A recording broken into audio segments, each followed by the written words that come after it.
Charles Gallois, bonsoir.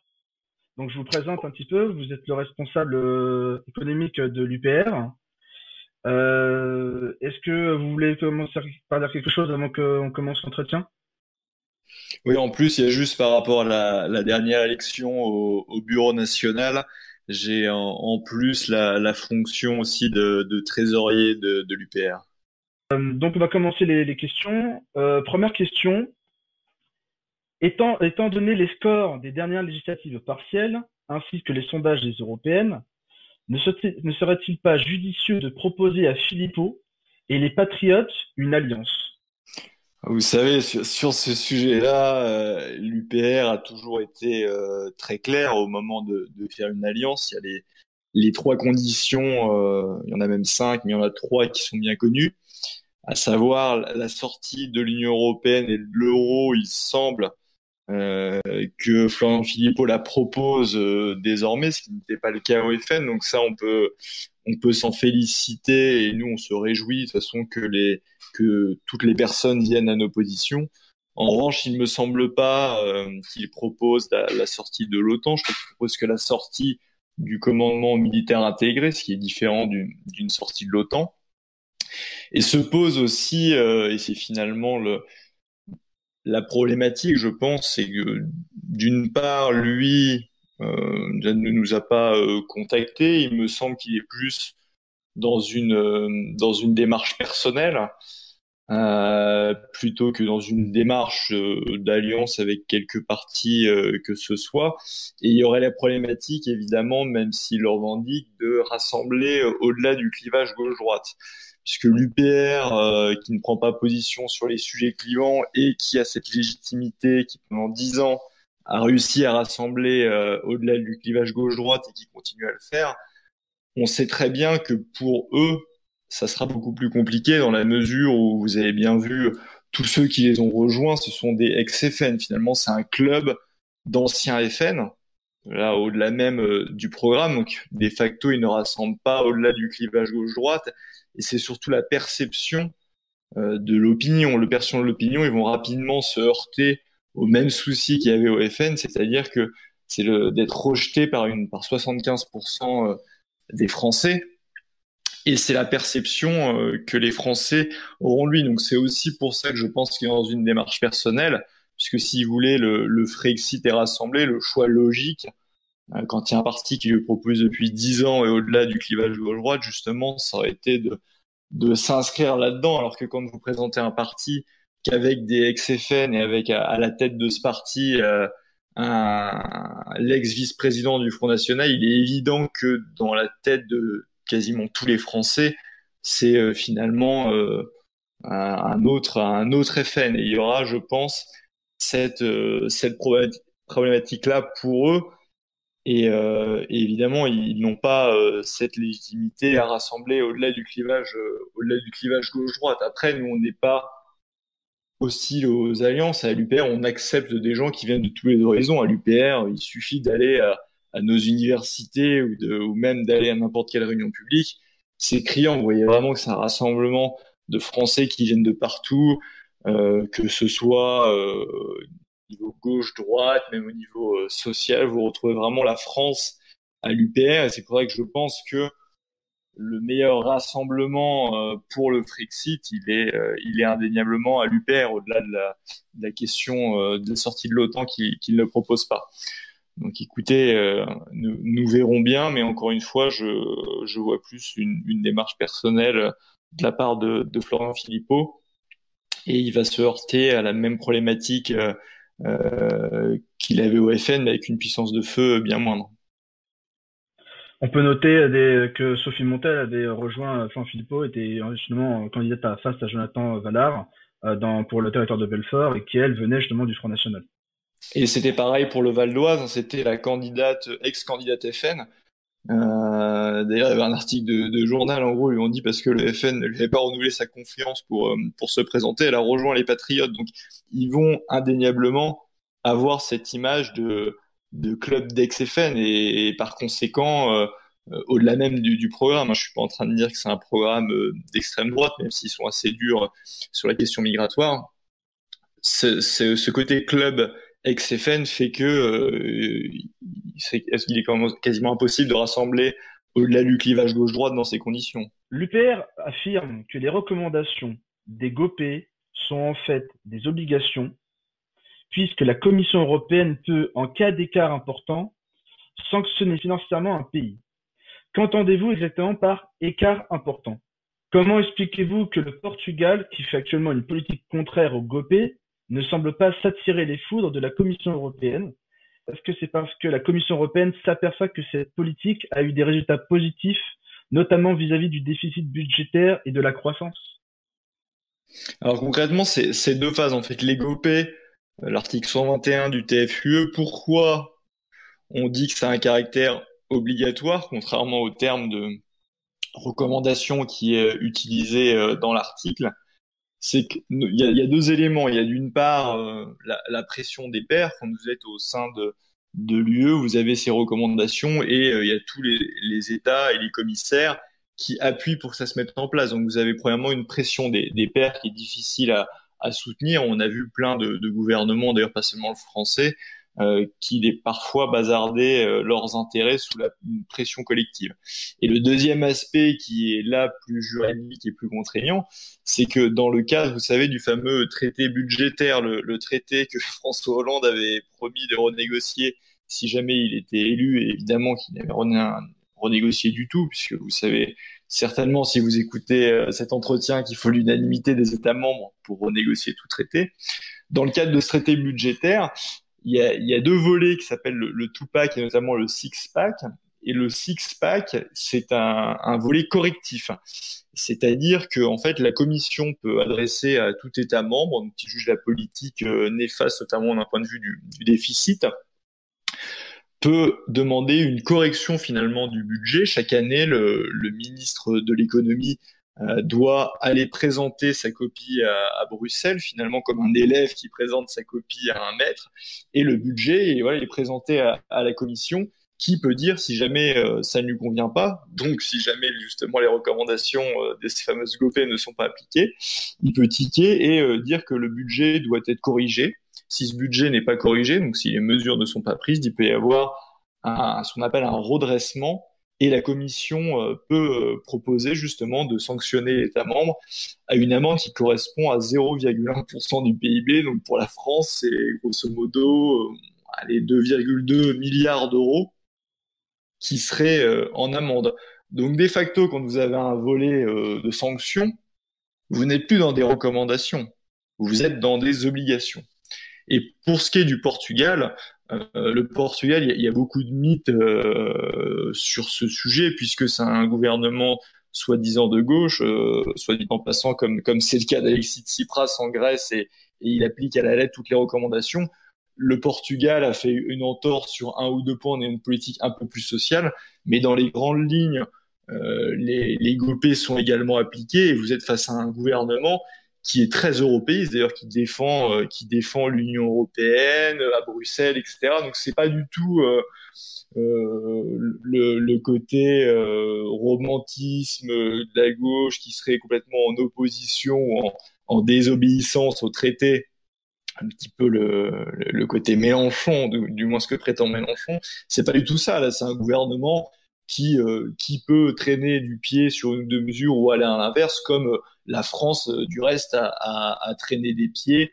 Alors, c'est pas les GOPE, mais c'est pour une application de directive, pour l'application de la directive OGM. La France aussi a traîné des pieds, ce qui lui a d'ailleurs valu des amendes assez colossales. On parle de plusieurs millions d'euros par jour non appliqués au niveau de la directive OGM. Donc, c'est le cas même en France. Si vous voulez, même Macron pourrait dire je n'applique pas cette GOPE. D'ailleurs, pour ce qui est du SMIC ou du salaire du minimum, les GOPE sont ambitieuses, si j'ose dire, puisque les GOPE disent qu'il faut avoir une évolution du salaire minimum en compatibilité avec la compétitivité. Donc en d'autres termes, ça veut dire quoi? Ça veut dire qu'il faut geler le SMIC, voire le baisser. Donc on a vu que le gouvernement français n'a pas baissé le SMIC, ils ont lancé un ballon d'essai médiatique, comme on dit, c'est-à-dire que c'est dans les médias, et un fameux groupe d'experts qui a dit que dans l'intérêt de l'emploi et de la compétitivité, il faudrait diminuer le SMIC. Bon, Macron, il a fait en gros le minimum, c'est-à-dire que ça correspond à un gel du SMIC puisqu'ils ont augmenté le SMIC au minimum légal, c'est-à-dire au niveau de l'inflation. Niveau de l'inflation, donc finalement, concrètement, au niveau de l'inflation, c'est-à-dire que votre pouvoir d'achat n'augmente pas, donc vous avez concrètement un gel du SMIC. C'est ce qui s'est fait. Il peut y avoir comme ça des petites dérogations. Hein. La preuve, regardez Macron, le puriste européiste ou le fan de Macron pourrait dire, regardez, les Gopé disaient qu'il fallait augmenter l'impôt sur la consommation, en d'autres termes, la TVA. Ah, Macron, il a désobéi au puisqu'il n'a pas augmenté la TV, il a augmenté la CSG. Voilà où on en est réduit et voilà l'option des choix, c'est-à-dire que vous décidez d'augmenter, dans le cadre des GOPÉ, vous augmentez la CSG plutôt que la TVA. Bon, en plus, soit dit en passant, quand vous augmentez la TVA du fait d'être sur un marché assez concurrentiel, dans de nombreux cas, les entreprises n'augmentent pas autant que l'augmentation de la TVA puisqu'elles veulent garder des parts de marché, donc elles rognent un petit peu sur leur marge.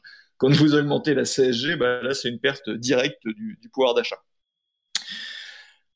Donc pour résumer, on en est là et la limitation, c'est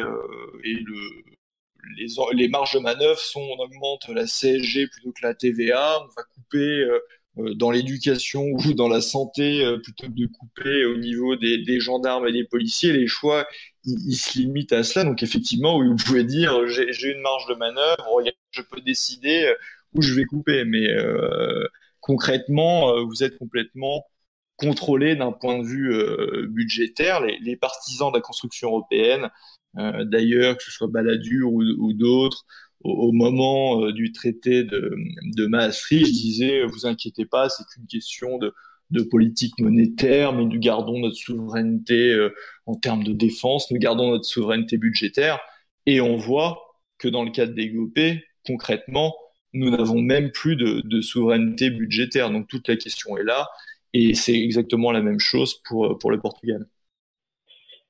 L'économie mondiale est de plus en plus internationalisée, c'est-à-dire qu'un produit est composé de morceaux fabriqués dans différentes usines à travers le monde. Comment voyez-vous les impacts de la triple sortie sur ces entreprises, notamment avec la hausse du coût des importations? Parce qu'on va peut-être coûter aussi, parce que le fait de revenir au franc, 1 euro est égal à 1 franc, une dévaluation comme l'a dit une fois Natixis, et peut-être avec cette importation, comment on peut voir les choses sous cet angle-là, avec la triple sortie? Alors, le fait qu'il y ait même dans les exportations des composants ou des produits qui sont importés, c'est vrai. C'est vrai, mais il faut quelque part pondérer cela, puisque pour ce qui est de la France, justement, il y a une étude de Natixis là-dessus et que je présente dans ma conférence que vous trouvez sur YouTube qui s'appelle Les illusions économiques de l'Union européenne. Il y a 25% en gros d'import dans nos exports. Donc c'est-à-dire que d'un point de vue compétitivité, si vous avez une dépréciation de la monnaie une fois qu'on sera sorti au taux de 1 pour 1, vous aurez quand même un avantage compétitif puisque si vous considérez la pire des choses, c'est-à-dire que vous n'avez pas de produit de substitution au niveau national, ce qui est souvent faux. Donc, en final, la hausse des produits importés est moindre parce que vous pouvez le remplacer par des produits fabriqués en France. C'est d'ailleurs tout l'objet de la dépréciation, c'est de faciliter la production en France. Donc, c'est-à-dire que vous allez avoir que 25% de votre produit qui va être touché par cette dépréciation, donc le prix va augmenter, mais vous aurez tout le reste, c'est-à-dire 75% de la valeur ajoutée qui est produite sur le territoire national, qui va être moins cher, par exemple s'il y a une dépréciation de 10%, qui va être moins cher de 10%, c'est-à-dire que vos produits vont être moins chers de 10%, et vous allez bien vous rendre compte que vous allez avoir un avantage compétitif malgré le fait qu'il y ait de l'import dans vos exports. Et il y a un autre point, parce que je vois la question qu'il y a derrière, et c'est quelque chose qu'on entend très souvent, qui est de dire, grosso modo, si vous dépréciez votre monnaie de, mettons, 10-15%, vous allez perdre 15% de pouvoir d'achat. C'est les absurdités qu'on peut entendre de la part des européistes. C'est ce genre d'argument. Sauf que pour que ce soit le cas, il faudrait que 100% de vos produits soient importés, que vous ne produisez rien sur le territoire national. Or, il y a des rapports, là encore, je le cite dans ma conférence, il y a la Banque mondiale qui montre qu'en France, il y a 30% des produits consommés qui sont importés. C'est déjà une part importante, mais c'est 30%. Donc, il est mathématiquement impossible d'avoir une baisse du pouvoir d'achat de 15% puisque vous n'importez que 30%. Et il y a un autre point qui n'est jamais évoqué, c'est le fait que justement, vous êtes sur des marchés qui sont très concurrentiels, et même quand vous avez une dépréciation de la monnaie, c'est pas répercuté forcément sur les prix à la consommation. Il y a un exemple très simple sur ma page Twitter et Facebook. Vous avez récemment l'euro qui s'est apprécié en un an de 16%. Est-ce que vous avez vu votre pouvoir d'achat croître de 16%? Évidemment non. Pour les mêmes raisons dont je vous ai parlé, c'est que justement là c'est le cas inverse. Vous avez les producteurs qui en profitent justement quand ils importent pour avoir une marge plus importante et donc ils ne baissent pas les prix. Vous n'avez pas de pouvoir d'achat qui augmente. Et il y a aussi le fait tout simplement que tout n'est pas importé, donc vous n'allez pas avoir mécaniquement un gain de 16% du pouvoir d'achat. Et c'était la même chose quand entre mars 2014, grosso modo, et mars 2017, vous aviez l'euro qui s'était déprécié de 22%, et votre pouvoir d'achat n'a pas perdu 22%, sinon vous auriez eu des révoltes un petit peu partout en France. Donc il faut sortir de ces arguments tétanisants, de la peur, qui sont en réalité complètement faux. Et d'ailleurs, on voit d'autres effets. Je pense les Français actuellement voient leur pouvoir d'achat qui diminue, contrairement à ce qui est dit. Je pense aux retraités avec la CSG qui augmente. Je pense à de nombreuses taxes, et entre autres pour les automobilistes, les taxes sur l'essence, sur le gasoil. Vous avez vu les prix du gasoil augmenter très fortement. Il faut savoir, et c'est important de le dire, que en cas de sortie de l'euro et même d'une dépréciation peu probable de au-delà de 20%, on aurait eu une hausse du prix du gasoil inférieure à ce qu'on a eu avec la hausse de la taxe sur le gasoil.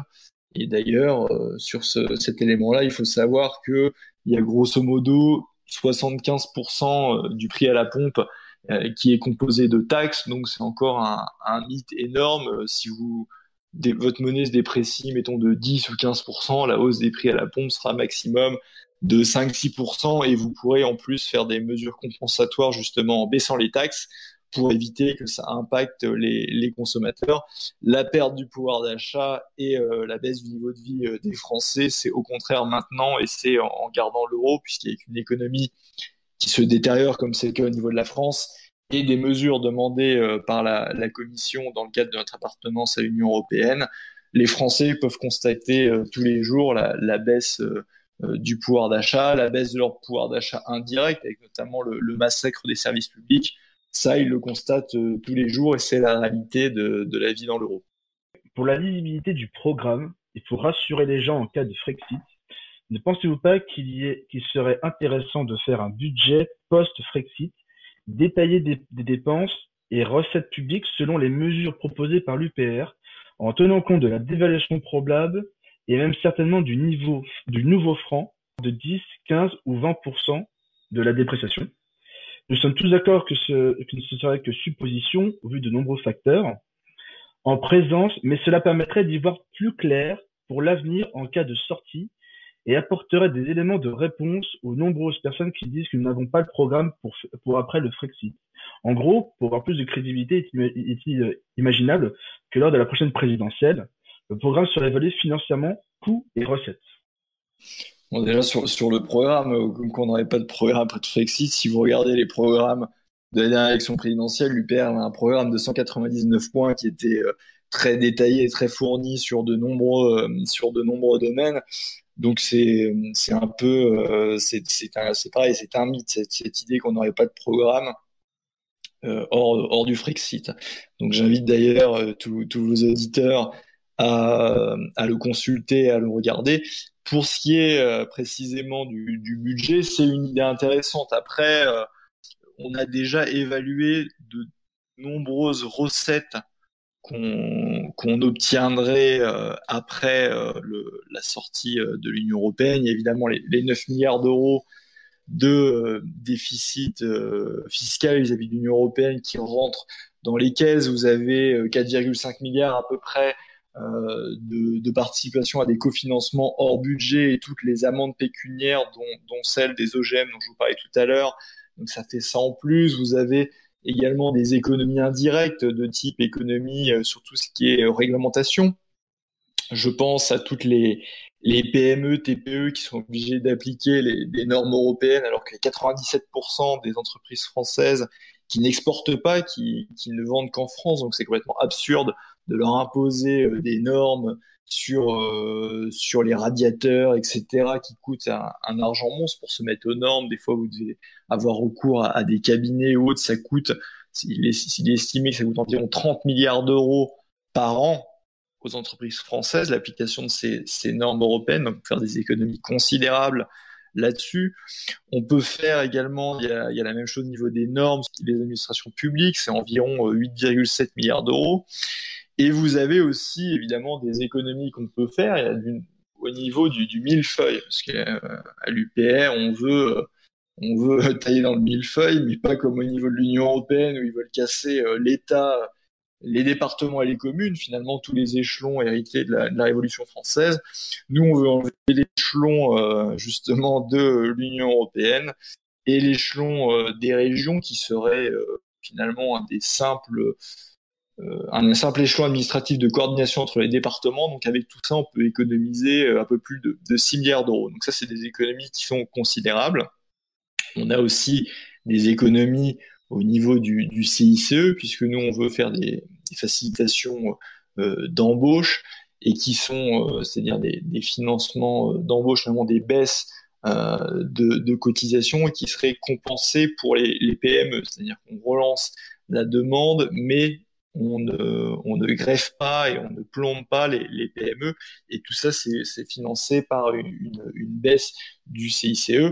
Sur le reste, nous, on a des études qu'on a faites en interne, on a des études qu'on a faites notamment sur le coût des nationalisations, en sachant qu'il y en a très peu, puisque finalement, c'est essentiellement des interdictions de privatisation. Donc, l'interdiction de privatisation, ça ne coûte absolument rien.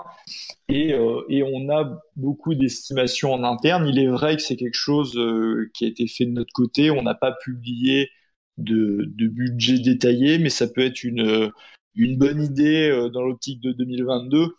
Le seul bémol que j'aurais, c'est qu'effectivement, on peut le faire et on a d'ailleurs déjà la plupart des éléments pour le faire, puisqu'on y a pensé, on y a réfléchi.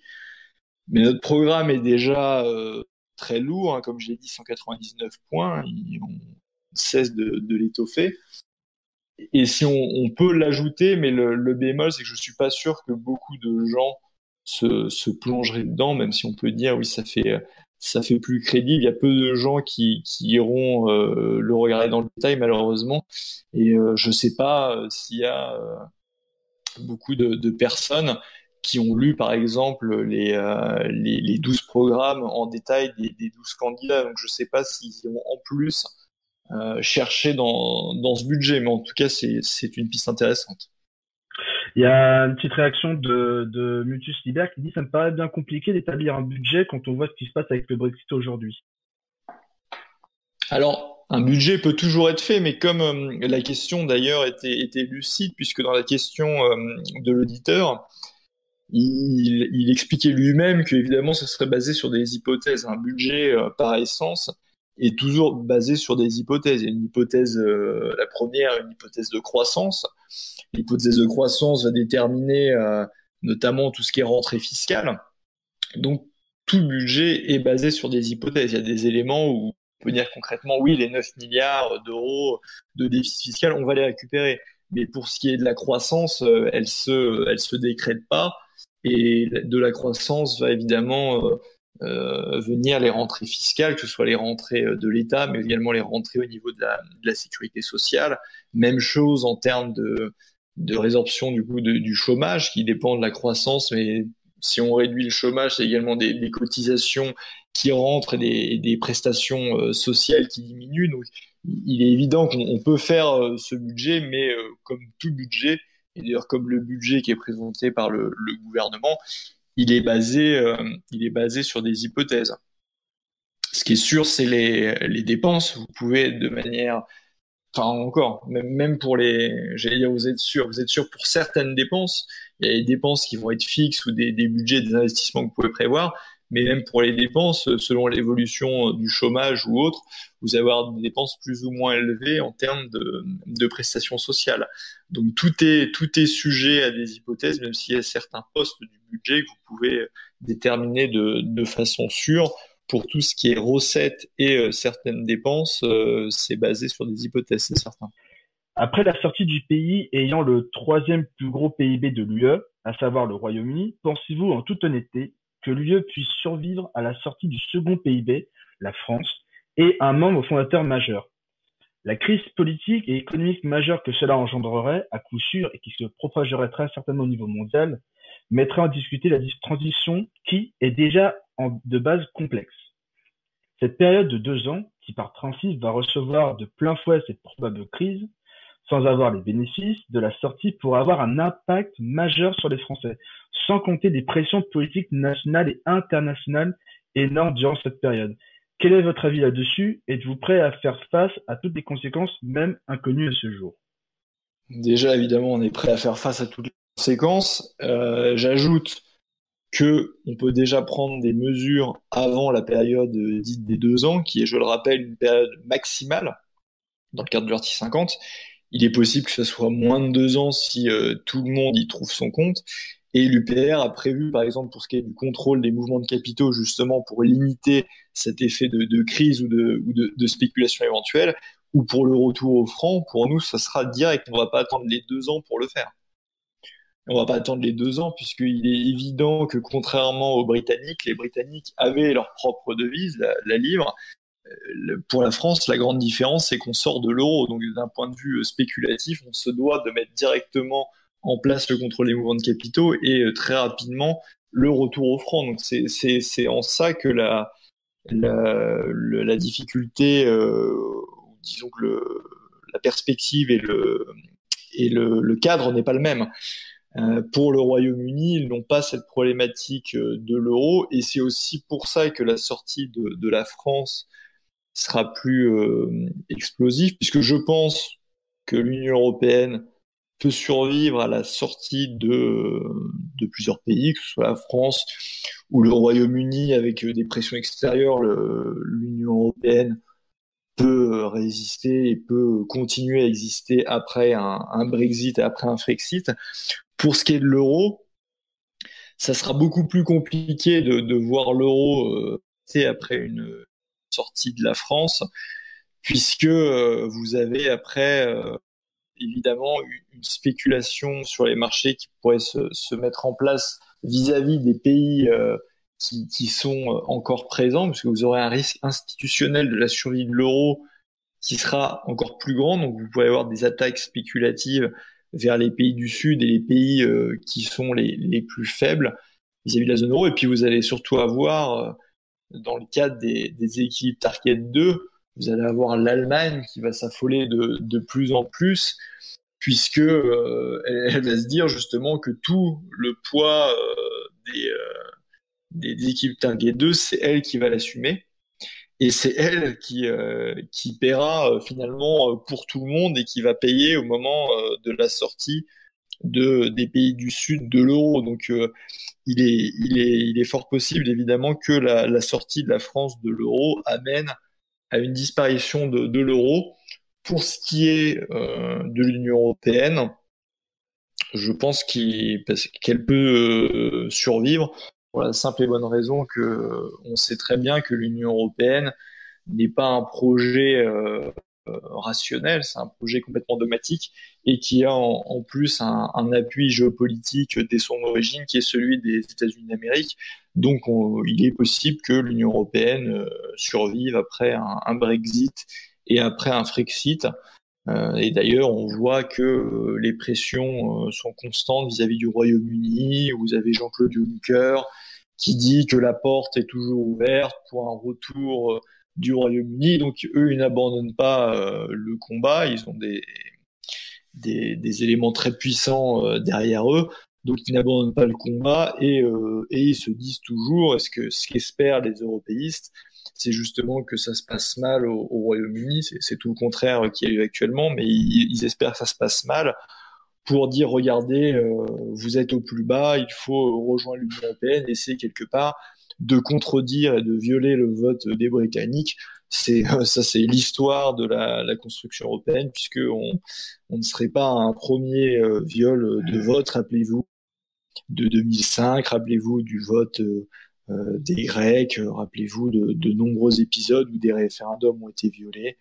Il y a eu le cas notamment très récemment aux Pays-Bas aussi pour l'accord d'association avec l'Ukraine, ça a été violé, ça a quand même été fait. Donc les choix démocratiques ont peu d'importance pour les européistes et malgré une sortie, je pense qu'ils espéreront toujours justement que ça se passe mal pour pouvoir faire re-rentrer les membres. Mais contrairement à ce qu'ils pensent, je pense que ça se passera mal pour eux, et notamment en cas de sortie de la France. Je pense que la pression sera plus sur les membres restants dans l'Union européenne que sur les membres qui ont repris leur liberté.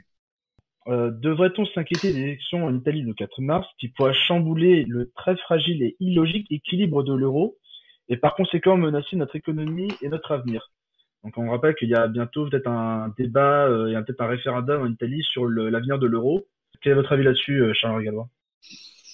J'y crois pas trop, vous savez, moi il y a les mêmes qui avaient dit à l'époque du fameux référendum sur Renzi qui avait fait son référendum et certains disaient voilà c'est un rejet, vous allez voir l'Italie ce qui va se passer.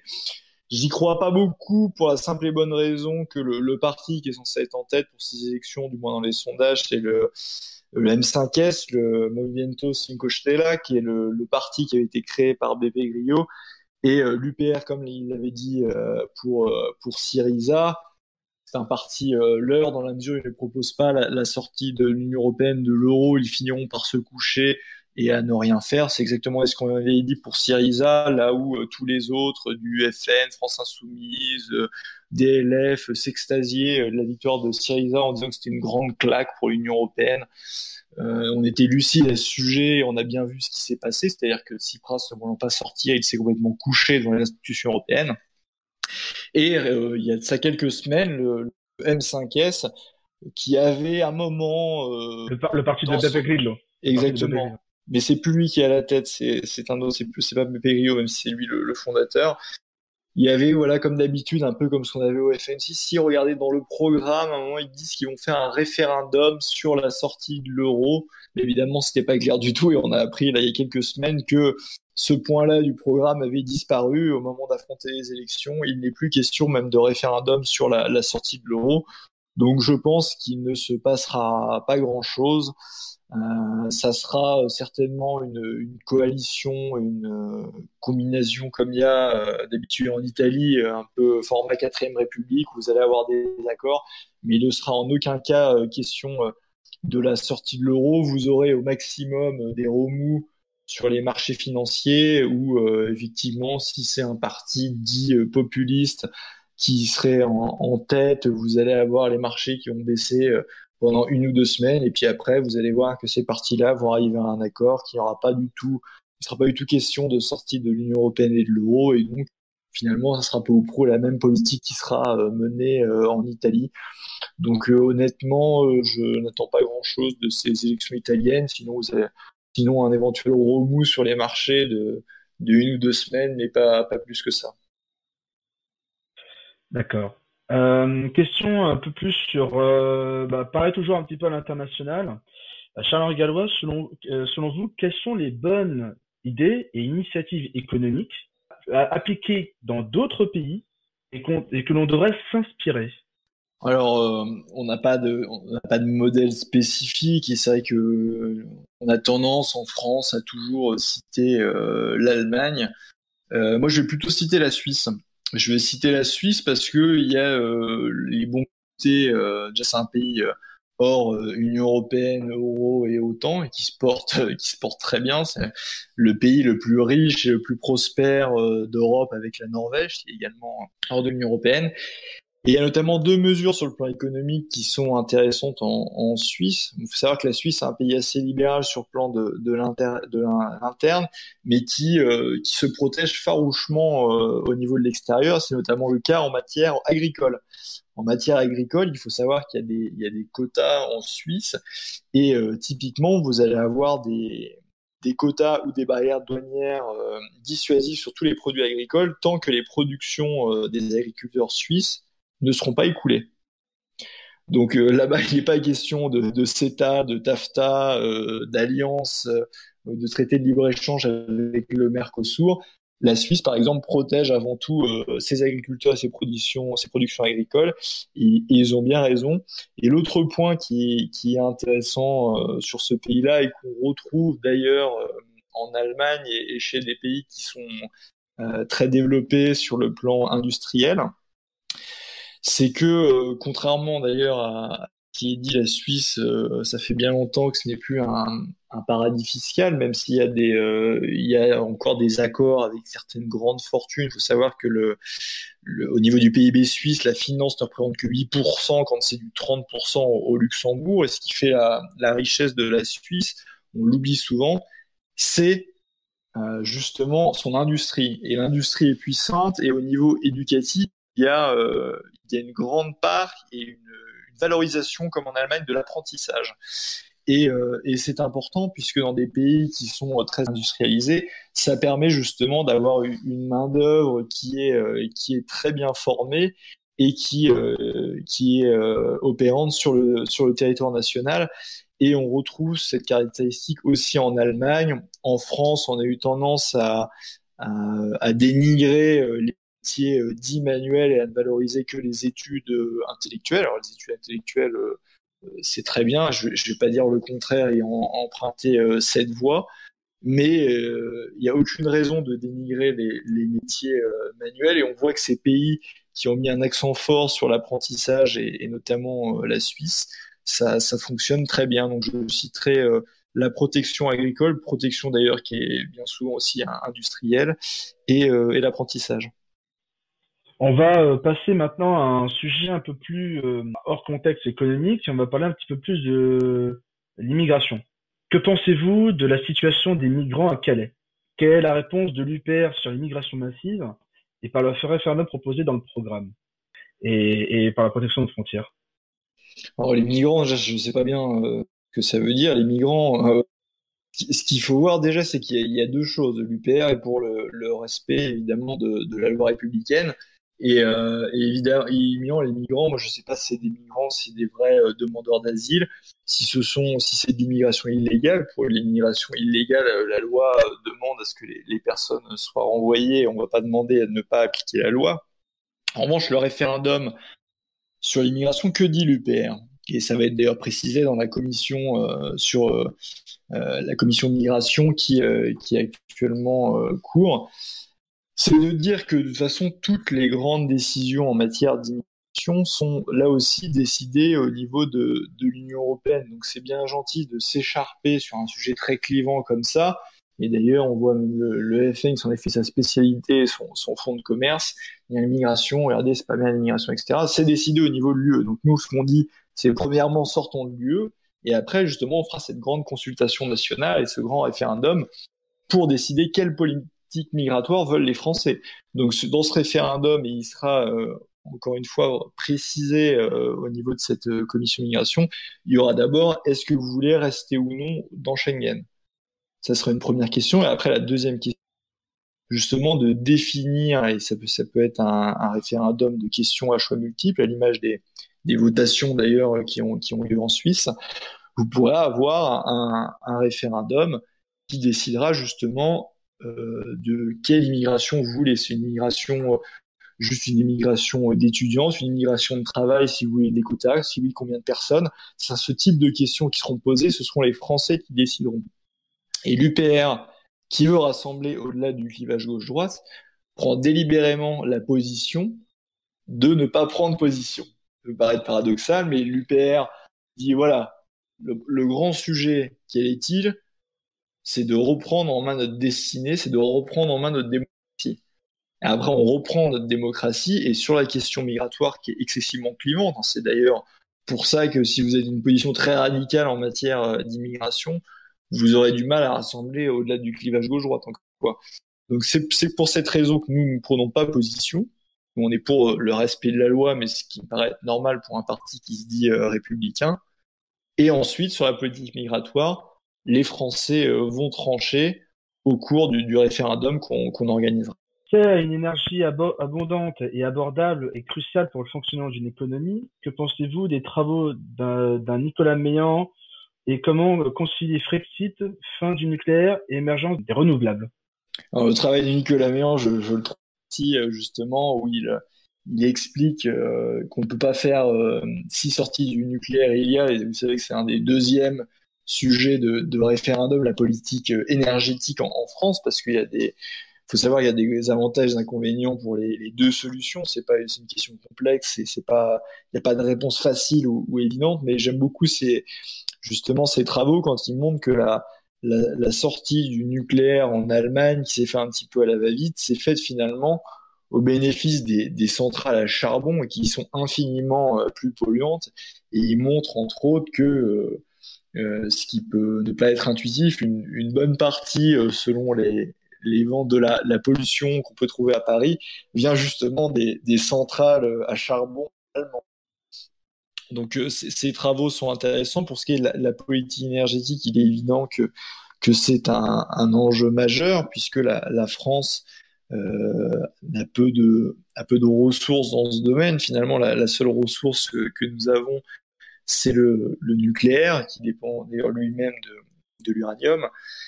Et c'est ce qui permet le fonctionnement et le bon approvisionnement énergétique de la France. Pour le moment, c'est justement le nucléaire. Après, je suis pas naïf, je suis pas un pro nucléaire invité. Je sais qu'il y a des coûts cachés, je sais qu'il y a notamment le coût des démantèlements des centrales nucléaires. Tout ça, je sais. Je sais aussi qu'il y a des avantages, que l'énergie nucléaire permet l'électricité à bas coût, qu'il n'y a pas d'émissions, que les émissions de gaz à effet de serre sont très faibles en ce qui concerne le nucléaire. Et donc, il y a des avantages et des inconvénients. Je ne suis pas non plus, je suis évidemment comme tout le monde intéressé par tout ce qui est énergie renouvelable, mais je ne suis pas complètement béat là-dessus, parce qu'il faut aussi savoir que, par exemple, pour produire une Tesla, vous savez, ces voitures, ces voitures électriques américaines très imposantes.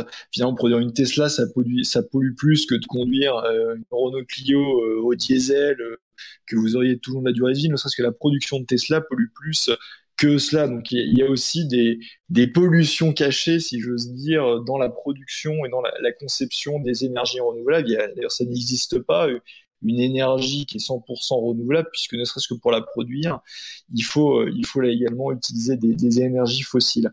Donc il y a un vaste débat qui doit être fait sur ce sujet. Pour le moment, la France s'en sort grâce à l'énergie nucléaire, mais il est évident qu'il faut penser à demain, il faut penser à tout ce qui est transition énergétique. Et c'est un sujet justement qui est passionnant, qui méritera une grande étude, et on risque d'ailleurs de lancer une commission à ce sujet. Et après, comme sur l'immigration, vous savez qu'on a 3 sujets de référendum qui sont d'ores et déjà fixés.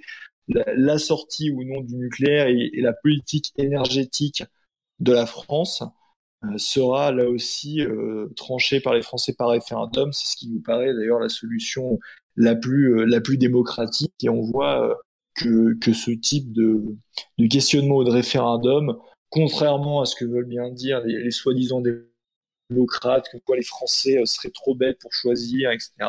En Suisse, ça marche comme ça depuis des siècles, et c'est un pays très prospère et infiniment plus démocratique que la France.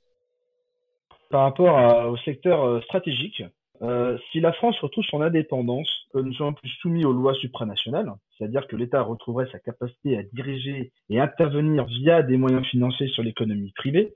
Dans ce contexte, avez-vous imaginé comment nous pourrions réindustrialiser la France et contrôler les flux, entre parenthèses, aide opérationnelle à l'export, nouveau secteur stratégique pour la France, quel changement de tarification douanière?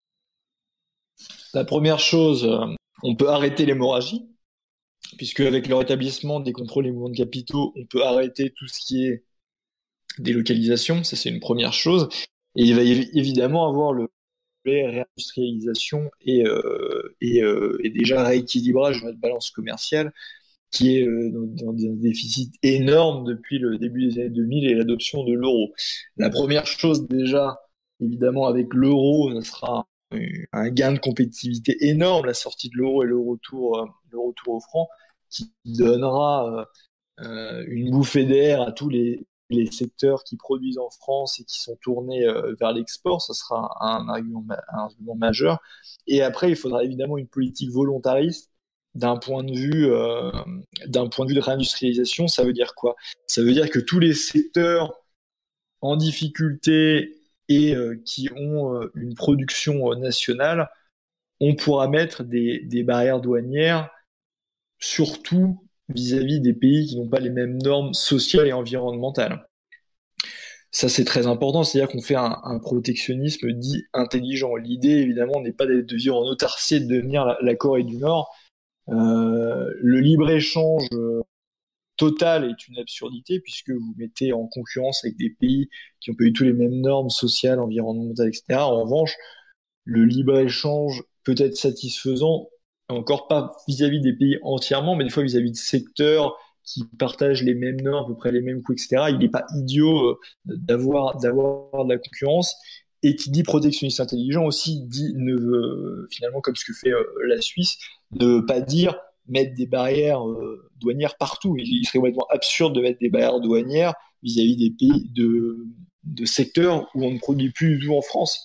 Ce qui ne veut pas dire qu'on n'aura pas l'ambition de reproduire à terme, mais tant qu'il n'y a pas un socle et une base productive en France, il est complètement absurde de mettre des barrières douanières, puisque c'est in fine le consommateur et tous les Français qui paieront. Donc il faudra agir de manière intelligente et y aller de façon graduelle. Tout d'abord, arrêter l'hémorragie, protéger les secteurs pour lesquels on produit toujours vis-à-vis d'une concurrence complètement déloyale et finalement forcer ceux qui veulent produire en France à se mettre au niveau en termes de normes sociales et environnementales. Et après, on pourra entrer dans une deuxième phase qui sera la réindustrialisation de certains secteurs. Je pense notamment au textile. Il est évident qu'on ne va pas produire tout le textile en France, maintenant qu'on ne produit quasiment plus du tout, mais il est par exemple complètement inadmissible que dans des secteurs stratégiques, je ne sais pas, que l'armée, la police, etc., que les uniformes ou autres ne soient même plus produits en France. C'est-à-dire qu'on est dans une dépendance, on n'a plus de souveraineté économique. Et pour tout un tas de secteurs, il faudra être capable de reproduire en France, mais il est évident que ça se fait pas en un claquement de doigts et qu'il faudra que ça se fasse de manière progressive et on adaptera évidemment les barrières douanières au cas par cas. Est-il prévu d'avoir des projets d'ampleur à la manière de Charles de Gaulle et le nucléaire, par exemple? Je pense à des investissements sans précédent et pas juste un coup de pouce afin de faire de la France un leader mondial. Cela pourrait être sur l'environnement et les nouvelles technologies, robotique, nanotechno, etc. Je pense qu'il y a quelque chose à faire, quand on parle des nouvelles technologies, il y a quelque chose à faire, notamment d'un point de vue de souveraineté technologique, puisqu'on voit qu'on est complètement dans la main des grandes firmes américaines à ce niveau-là. Donc, il y aurait vraiment quelque chose à faire et de grands projets à mener de souveraineté numérique et technologique. Et il y aura quelque chose à faire aussi au niveau des transports. Quand on voit le dépeçage d'Alstom, c'est complètement aberrant et ça fait mal au cœur de voir les fleurons technologiques français qui sont dépecés. Et ça fait partie, j'entends votre question sur la transition écologique et énergétique. Les transports en commun et le train, c'est justement un des transports les plus écologiques qui soit. Et il est évident que d'un point de vue stratégique, l'État devrait justement aider au développement des transports, du transport ferroviaire et la reprise en main d'Alstom et l'arrêt immédiat de la mise en concurrence et de la privatisation de la SNCF seraient et seront opportuns. Pendant la campagne électorale, est-ce que vous avez observé le programme économique des autres partis? Si oui, avez-vous eu des erreurs politiques, des propositions démesurées sur certains financements? Est-ce que vous avez vu vraiment tout le programme économique? Vous avez dit là, il y a une faiblesse, là, c'est bon, là, c'est vraiment ridicule. Est-ce que vous avez vu des choses aberrantes sur les autres programmes économiques des autres candidats? Non, mais surtout, il y a pas à vous étonner en disant ça, évidemment qu'il y avait des chiffrages qui pouvaient être plus ou moins, comment dire, plus ou moins réalistes ou non. Il y avait surtout un point commun à tous les programmes économiques proposés, à part peut-être celui de Macron et celui de Fillon, parce que c'était un copier-coller des Copé.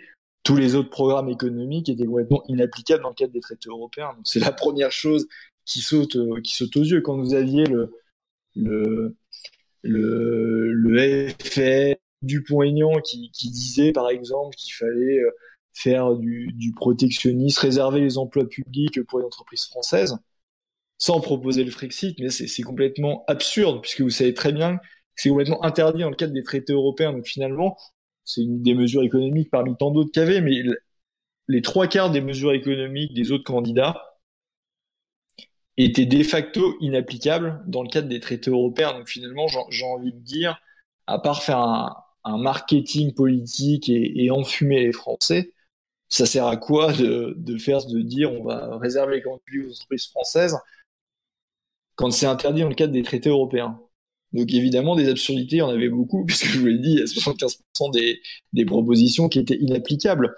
Au-delà même une polémique de chiffrage ou autre qui pouvait être plus ou moins précis ou réaliste, c'était ça le premier élément qui m'a frappé. Vous pouviez écouter les programmes, écouter les candidats, lire les programmes ou écouter les candidats. Il y avait une immense majorité des mesures proposées qui étaient complètement inapplicables dans le cadre des traités européens. Donc c'est du marketing politique, mais c'est pas de la politique sérieuse et c'est surtout comment avoir confiance dans ces candidats-là quand vous voyez qui vous enfument sur le programme ou qui vous disent par exemple qu'ils vont renégocier les traités quand bien même c'est impossible. Pourquoi avoir confiance dans tout le reste? Personnellement, j'ai pas confiance. Est-ce que vous vous intéressez au Bitcoin ou aux crypto-monnaies, Charles Gallois?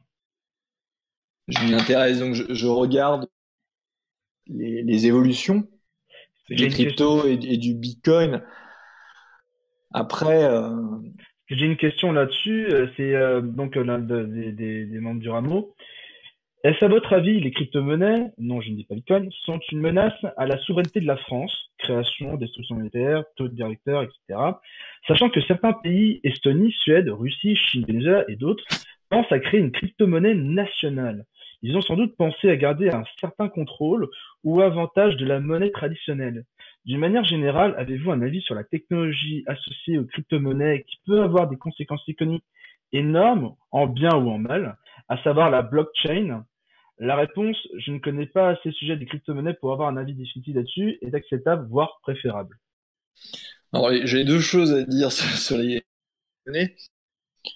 La première, qui va peut-être pas plaire aux fans, aux amateurs des crypto-monnaies, c'est que pour moi, c'est par essence anti-républicain dans la mesure où vous n'avez pas une égalité des citoyens. Déjà, il y a des barrières à l'entrée qui sont énormes. Pour avoir acheté du Bitcoin ou d'autres monnaies, il faut passer par un broker ou un autre. Vous avez des commissions qui sont exorbitantes et des spreads, c'est-à-dire l'écart entre le taux courant du marché auquel on vous facture qui sont énormes.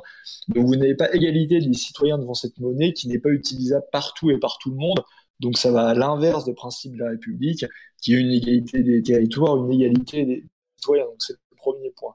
Le deuxième point sur la blockchain, c'est une théorie qui peut être intéressante dans l'absolu et qui est même séduisante sur certains aspects. Pourquoi elle est séduisante?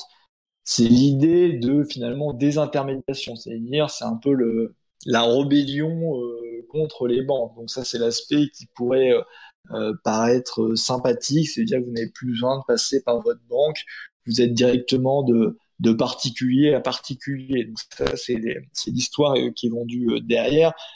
Mais en réalité, on n'est pas dans le particulier à particulier. Si vous prenez l'exemple du Bitcoin, je crois que c'est à peine 4% des utilisateurs qui détiennent tout le stock. Et finalement, c'est une minorité qui a le contrôle sur cette monnaie. Et finalement, vous êtes dans une sorte de privatisation de la monnaie qui se met inévitablement en place. Ça ne veut pas dire que le principe, comme je vous l'ai dit, n'est pas beau, mais quitte à ce qu'il y ait très peu de personnes qui aient le pouvoir, moi je préfère que ça soit l'État, l'État qui est censé représenter justement la majorité des citoyens et qui a une légitimité démocratique derrière, plutôt que des anonymes derrière un ordinateur qui peuvent justement avoir un contrôle exorbitant sur une crypto-monnaie. Donc, disons que je suis intéressé par la technologie et je m'y intéresse, mais je reste relativement sceptique. Et j'ai bien compris que la question ne se limitait pas au Bitcoin, qui est une crypto-monnaie parmi d'autres, mais il y a évidemment aussi, et a fortiori sur le Bitcoin, un caractère spéculatif qui est très important, avec des variations quotidiennes qui font que c'est plus un outil spéculatif et une manière de faire des profits à court terme qu'une monnaie, puisque aucun État ou aucun citoyen n'accepterait une telle volatilité sur une monnaie. Est-ce que vous vous intéressez à la Chine et à Xi Jinping, Charles Gallois? Je m'intéresse à la Chine, à son économie, aux solutions politiques, et à la géopolitique qu'il y a en Chine.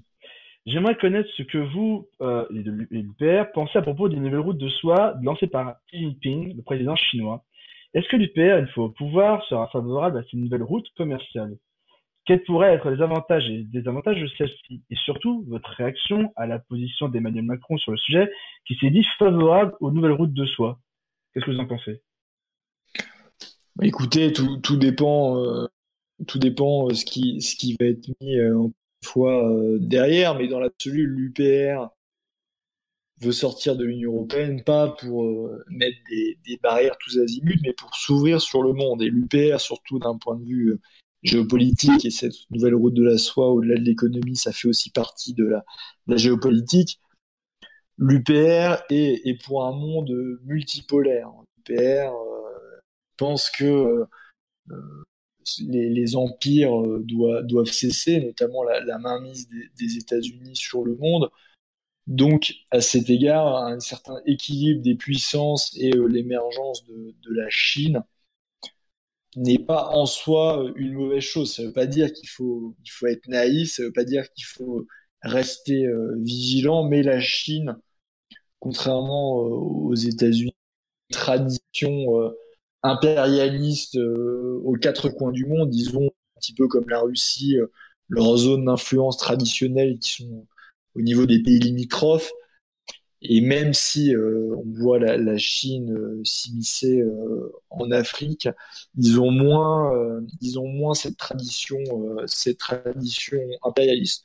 Donc sur le principe, évidemment, on n'est pas contre et on n'est pas là pour mettre des bâtons dans les roues de la Chine.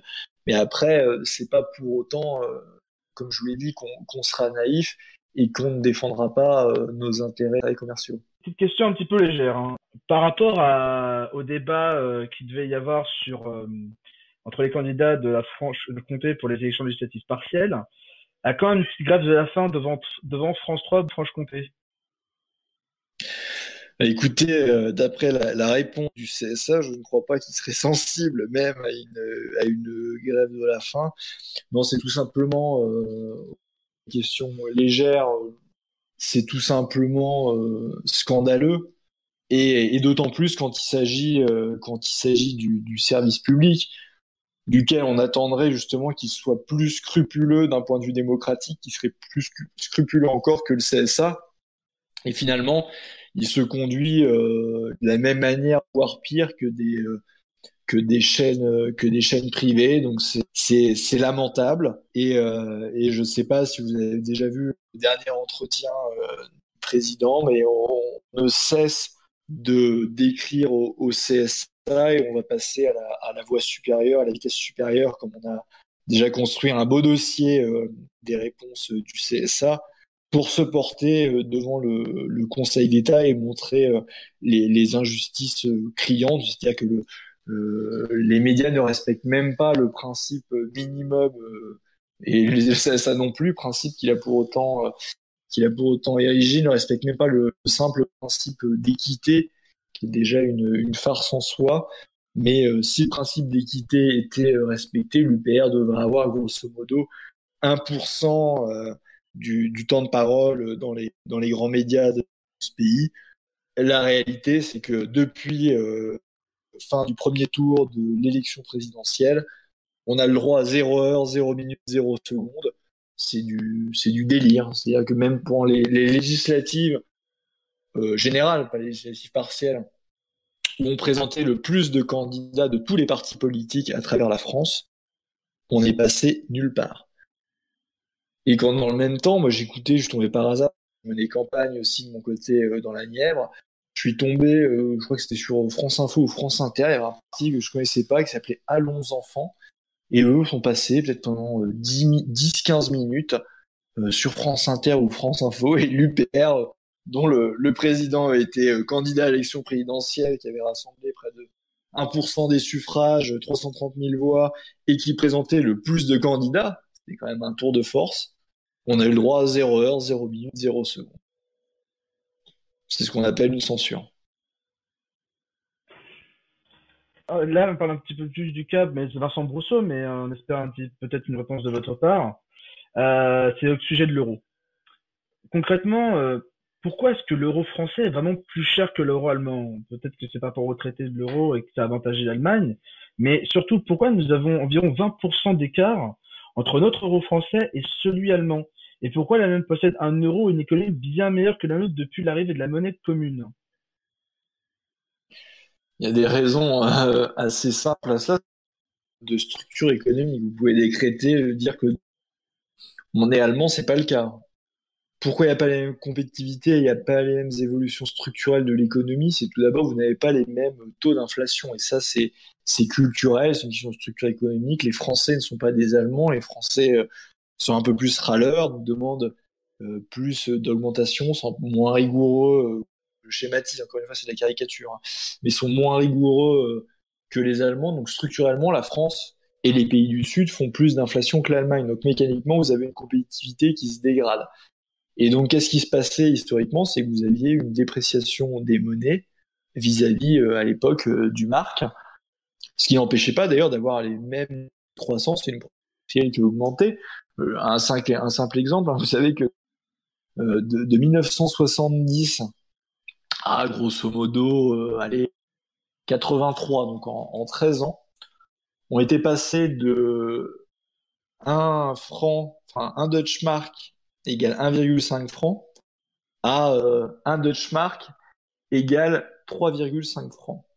Donc, c'est-à-dire que en l'espace de 13 ans, notre monnaie avait fait du choix d'appréciation vis-à-vis de l'Allemagne.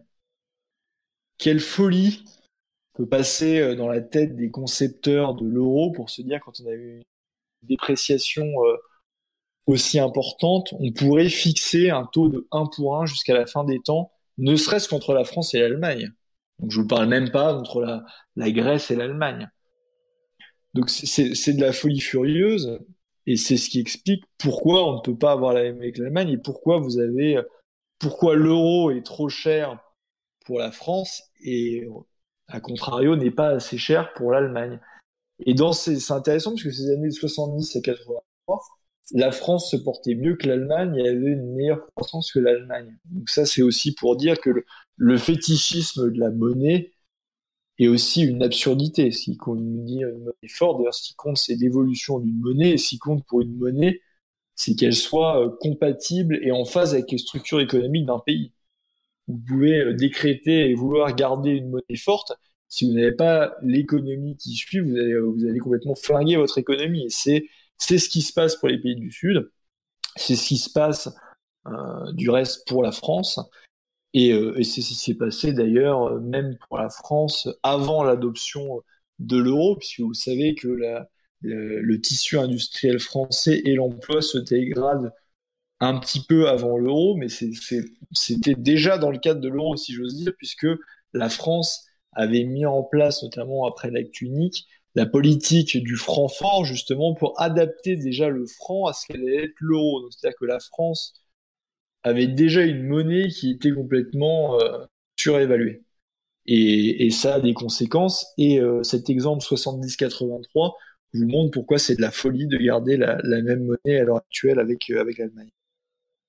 J'ai entendu dire que vous travaillez en Suisse. Quelles sont vos impressions et constats sur l'économie et la démocratie dans ce pays?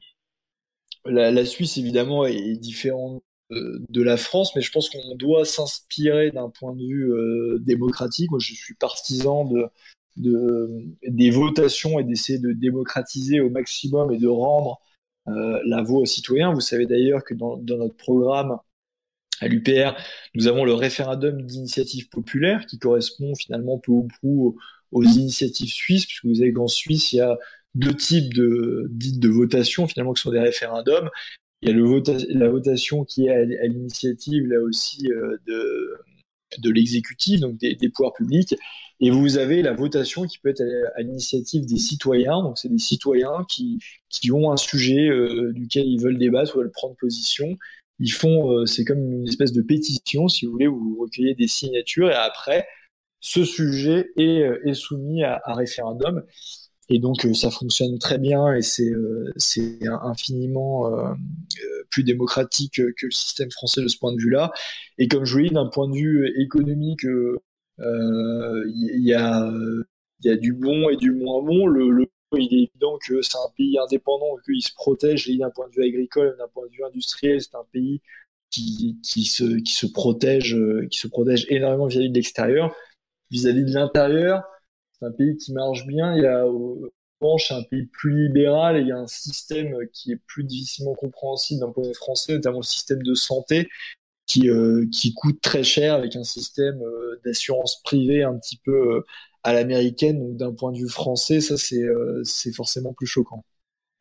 Monsieur Gallois, plutôt que de perpétuer la loose éternelle des souverainistes, et ce depuis 1992, d'ailleurs marque de fabrique, pourquoi ne pas opérer une bonne fois pour toutes une jonction entre l'UPR, les patriotes, DLF et les transfuges souverainistes qu'on trouve à droite et à gauche, s'il vous plaît? Ne dites pas qu'on est les seuls à proposer le Frexit. Et ne dégraissez pas sur l'étude sémantique du mot souverainisme, s'il vous plaît. Poutine appelle dans plusieurs de ses discours à la souverainisation de son pays et des autres pays, encore sous la coupe des USA ou autres. Mais c'est bien gentil d'appeler au rassemblement, pourquoi pas, c'est l'Union populaire républicaine, il y a le mot union dedans. Mais encore faut-il être d'accord sur l'essentiel. Si vous voulez, j'entends souvent, ou je lis souvent sur Internet, où on me dit c'est qu'une question d'ego, finalement, vous êtes d'accord sur l'essentiel, etc. Mais non, je suis désolé. Vous parlez par exemple de DLF. DLF ne propose ni la sortie de l'Union européenne, ni la sortie de l'euro, ni la sortie de l'OTAN. Donc pourquoi s'allier avec DLF, si ce n'est qu'ils se revendiquent gaullistes, mais gaullistes qui ne proposent pas la sortie de l'Union européenne, récupérer sa souveraineté? Pourquoi s'allier avec DLF? Si demain DLF change et dit qu'ils veulent sortir de l'Union européenne, de l'euro et de l'OTAN, on pourrait discuter, mais aux dernières nouvelles, ils ne le proposent pas. Ils proposent même de faire alliance avec les Républicains et le FN dans une espèce d'union des droites, deux partis qui ne proposent ni l'un ni l'autre. Donc, on est à cet égard assez éloigné au niveau programme de DLF. Donc, c'est pas un souci d'ego ou de personne, c'est juste qu'ils ne proposent pas ce qu'on propose et ce qui est l'essentiel du programme. François Asselineau cite souvent Charles de Gaulle. Charles de Gaulle et le Conseil national de la résistance. Le premier point, c'était de dire qu'il fallait chasser les Allemands. Donc, le premier point, c'est de dire qu'il faut le Frexit. À partir du moment où ils ne le proposent pas, on va pas proposer une alliance avec ces partis. Et pour ce qui est des patriotes, j'y ai répondu lors de la première question. De toute façon, ils ne nous ont pas approchés, comme je l'ai déjà dit. Je pense qu'ils sont plus dans une démarche personnelle. Du coup, je voulais revenir sur les crypto-monnaies. Qu'est-ce que vous pensez justement des autres pays justement qui veulent en faire en fait, qui veulent faire des crypto-monnaies nationales? Parce que vous avez justement dit tous les points négatifs, mais eux, est-ce qu'ils n'ont pas pensé à ces points-là? Est-ce qu'il n'est pas possible de faire des monnaies plus stables en fonction d'une certaine dose d'inflation qu'on pourrait injecter, etc. Et je reviens sur la technologie qui est derrière, parce que ça peut être des points positifs, mais ça peut être des points négatifs, notamment pour l'emploi. Je pense à certaines professions, les trucs Uber, les comptables, enfin il y a plein de trucs comme ça qui peuvent impacter négativement sur l'emploi. Donc voilà, je voulais savoir ce que vous pensiez un peu plus précisément sur les deux choses. C'est vrai qu'il est évident, c'est ce que je disais quand je parlais des intermédiations sur la question de l'emploi. Finalement, il y a ce processus qui existe déjà pour la création de tout ce qui est banque en ligne. Vous êtes une banque en ligne, vous n'avez pas d'agence, vous n'avez pas de guichet, et donc vous n'avez pas les employés qui sont derrière, et mécaniquement, vous avez des destructions d'emplois. Vous voyez d'ailleurs que les banques sont dans une phase de restructuration justement et de fermeture de plus en plus d'agences pour être gérées de plus en plus en ligne, ce qui coûte forcément moins cher. Vous n'avez pas de loyer à payer, vous n'avez pas les employés qui sont derrière, donc il est évident que ça a un coût en termes d'emploi. Pour ce qui est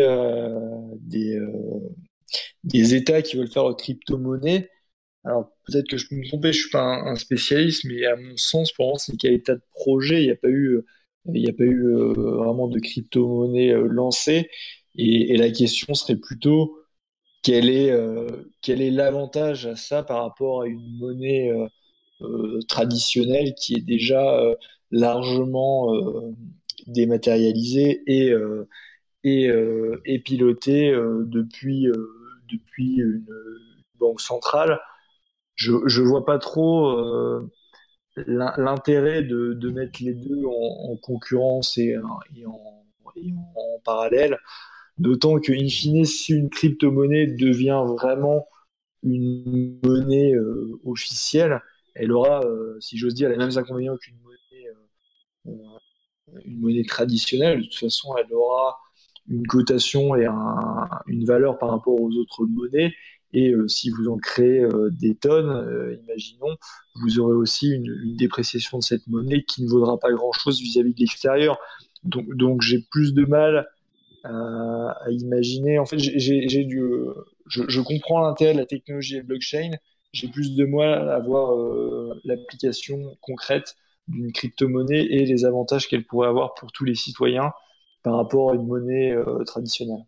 Je ne sais pas si vous êtes vraiment spécialiste du sujet ou non, parce qu'on a surtout entendu M. Asselineau en parler, mais sur le démantèlement de la France par les euro-régions, par la politique des euro-régions, en fait, M. Philippot avait fait mention une fois dans un de ses 4000 entretiens à la télévision du comité des régions. C'est une institution de l'Union européenne qui en fait participe très largement. J'ai appris l'autre jour en histoire que ça participait très largement au financement des régions qui étaient en difficulté afin de favoriser une espèce d'équilibre entre les régions de l'Union européenne pour éviter que justement se développent des régionalismes. Alors comment ça se fait, par exemple, que là où les régionalismes se développent, comme par exemple en Catalogne, ce sont souvent des régions très riches et qui donc, j'imagine, ne reçoivent pas beaucoup d'aide de l'Union européenne. Ainsi, on peut déduire peut-être que si jamais ces indépendantistes sont pour l'Union européenne, ce n'est pas parce que l'Union européenne organise le démantèlement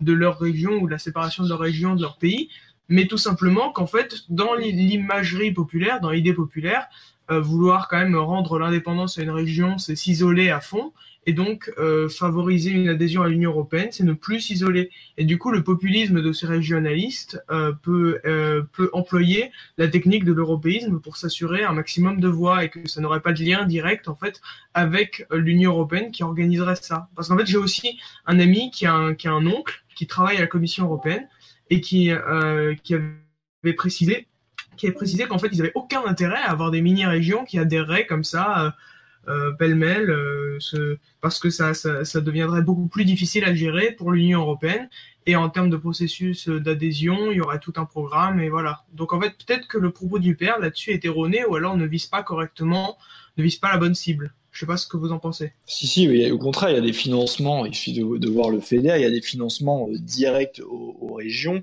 et l'Union européenne a tout intérêt au démantèlement d'États-nations pour la simple et bonne raison qu'un État comme la France peut s'opposer ou du moins faire capoter comme il faut l'unanimité ou c'est pour réformer les États et que la France a un poids moral historique pour s'opposer à une décision que n'aurait pas du tout une Catalogne ou une Corse. Et d'ailleurs, je cite la Corse, puisque vous dites que ce ne serait que les régions riches qui voudraient s'émanciper de leur État. C'est vrai pour la Flandre ou la Catalogne, c'est beaucoup moins vrai pour la Corse, qui est au contraire moins riche que la moyenne nationale.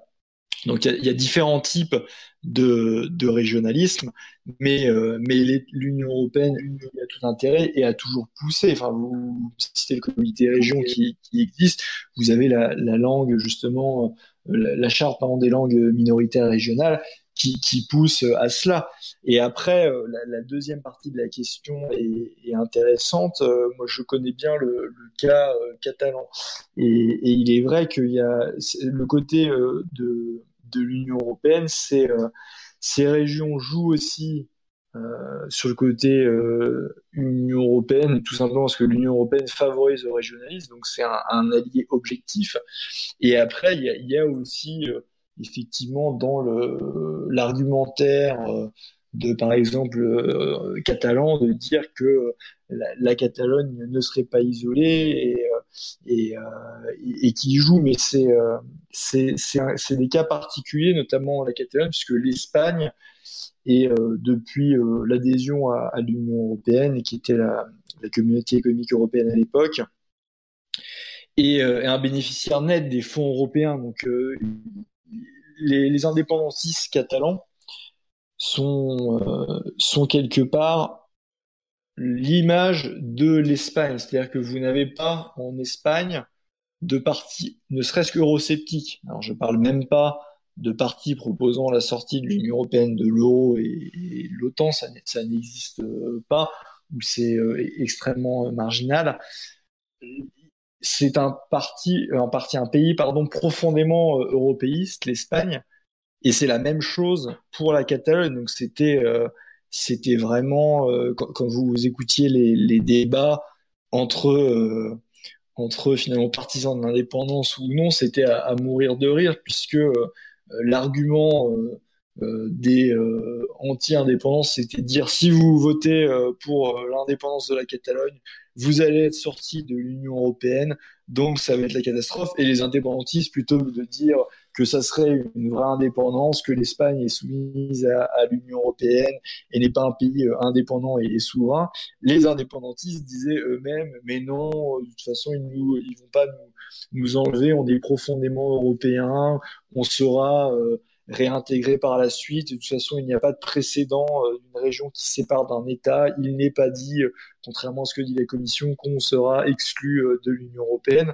Donc l'idée, c'était un peu de celui qui joue au plus européiste et que ce soit les anti-indépendance ou les pro-indépendance, ils étaient tous complètement pro Union européenne. Donc c'est des cas un petit peu particuliers, mais ce qu'on peut dire, c'est que les régionalistes, peu importe la région, sont des alliés objectifs de l'Union européenne et l'Europe des régions, ça a existé. Les cartes qui circulent de l'Europe des régions, ça existe aussi, et c'est éminemment au niveau de Bruxelles que ça se joue. Et il y a toujours ce double jeu de l'Union européenne. L'Union européenne n'a pas poussé à l'indépendance de la Catalogne, tout simplement parce qu'il y a aussi un effet d'opportunité politique et de ce qui est faisable ou non. L'Union européenne est actuellement dans une crise assez grave. Vous avez des dissensions majeures, notamment entre les États membres et notamment avec les pays de l'Est.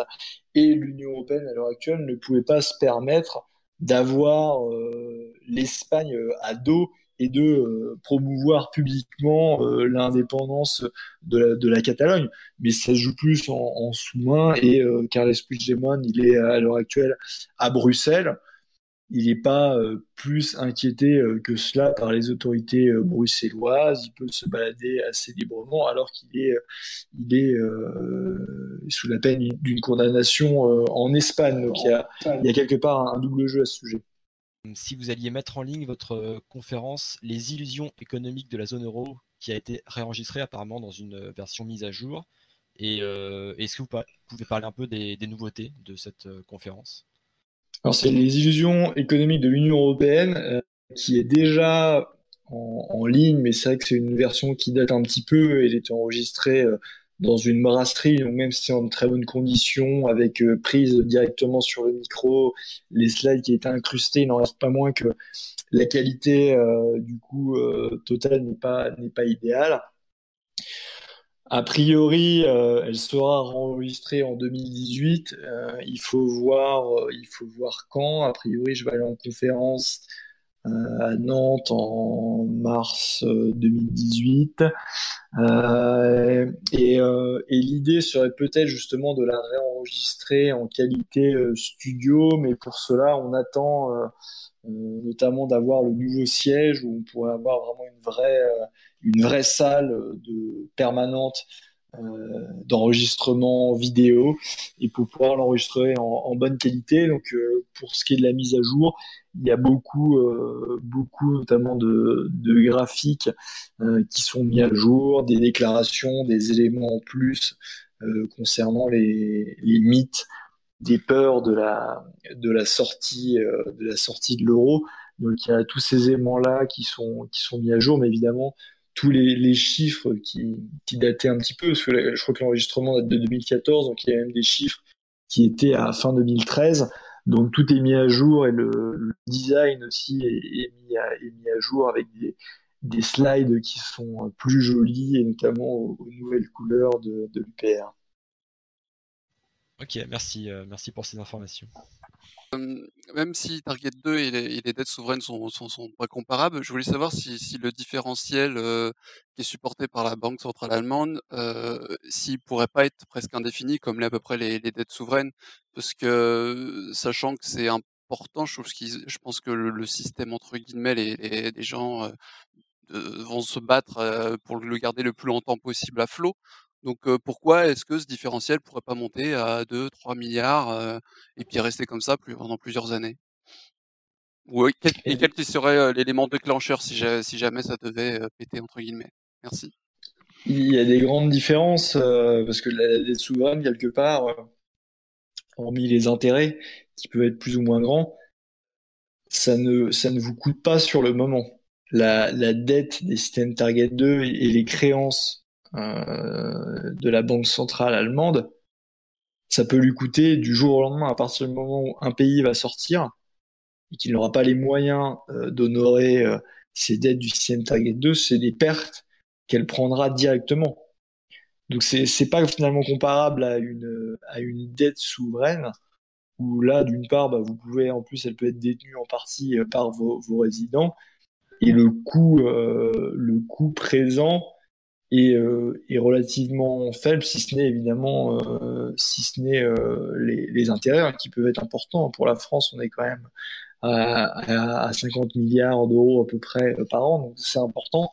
Mais pour l'Allemagne, imaginez une sortie de l'Italie ou de l'Espagne, c'est une perte sèche de 450 milliards d'euros. Et ça, la grande différence, elle est là. Et l'autre différence qui est plutôt, j'ose dire, conceptuelle ou philosophique, c'est donc votre dette, c'est vous qui en profitez et ça vous regarde une dette nationale. Les créances de la Bundesbank, c'est des pertes qu'elle va supporter vis-à-vis d'autres pays. Donc c'est très différent quand vous êtes prêt à supporter une perte ou à accroître votre dette pour votre propre pays. C'est très différent de se dire que vous allez payer pour les autres pays. C'est sûr. Et du coup, est-ce que comme je disais, ça pourrait pas monter très haut en termes Je de pense pas, montant? parce disons que maintenant le problème est identifié. C'est ce que dit Vincent, il a raison là-dessus. Le problème est identifié clairement par tout le monde, et donc il y a une conscience du risque. Et quand il y a une conscience de risque, c'est pas pareil quand vous n'avez pas de conscience de ce risque. Ce risque peut très bien y aller, et il y a des seuils psychologiques. Souvent, c'est pareil d'ailleurs en bourse. Il y a un moment où vous avez un seuil psychologique, et peut-être que le seuil psychologique pour les Allemands sera de 1000 milliards, et en disant là, ça suffit, on arrête de payer pour les autres, parce que finalement, c'est un peu comme si on vous faisait des chèques en blanc en permanence. Au bout d'un moment, vous allez dire, bon, c'est bon, gardez vos bouses, moi, j'en prends pas, je vous donne pas mes produits contre vos chèques en blanc. Et les Allemands, au bout d'un moment, vont se poser cette question, et il y a l'hypothèse que fait Vincent, c'est l'hypothèse d'une sortie subreptice de l'euro par les Allemands qui ne veulent pas assurer les pertes, qui serait justement de nantir, c'est-à-dire d'exiger en face des dettes, des nouvelles dettes Target 2, d'exiger des actifs tangibles, ou du moins des actifs qui pourraient être justement des obligations d'État ou autres, et très rapidement le solde étant croissant, et la dette des pays du Sud vis-à-vis de l'Allemagne étant croissante, il n'y aurait plus finalement d'actifs pour nantir cette dette Target 2, et ça serait la fin de la fongibilité de l'euro et d'échange d'euros au taux de 1 point. Donc ça serait une sortie de fait de l'euro, mais ça serait une sortie sans le dire. Et le premier, ce qui est intéressant, ce que m'a expliqué Vincent, c'est que le premier qui a émis cette hypothèse justement de nantir les Target 2, c'était le président de la Bundesbank. Ça avait été refusé par la BCE. Sauf que, d'après Vincent, le nouveau président de la de la BCE, pardon, après Mario Draghi, ça sera cet ancien président de la Bundesbank qui avait émis cette possibilité de nantissement des dettes target. Donc, affaire à suivre. Mais en tout cas, je ne crois pas que ça puisse continuer de manière indéfinie, puisque contrairement une dette nationale où finalement c'est pour vous, je pense que les Allemands, au bout d'un moment, en ont marre d'assumer les risques pour les autres, et ils vont regarder Ils vont garder l'or, ça a coupé. ils vont regarder leur intérêt. Ok, d'accord. Ok, bah merci pour votre réponse. Est-ce que l'accord du Touquet sera applicable après le Brexit? C'est en tout cas, vous savez qu'il y a eu une réunion de Theresa May et Emmanuel Macron dans ce sens. Je me permets, Monsieur Galva, ça coupe un peu de temps en temps votre micro, il faut juste le rapprocher parce que des fois ça coupe. Je disais, il y a eu justement un sommet entre Emmanuel Macron et Theresa May à ce sujet, donc il n'y a pas de raison que ça ne continue pas.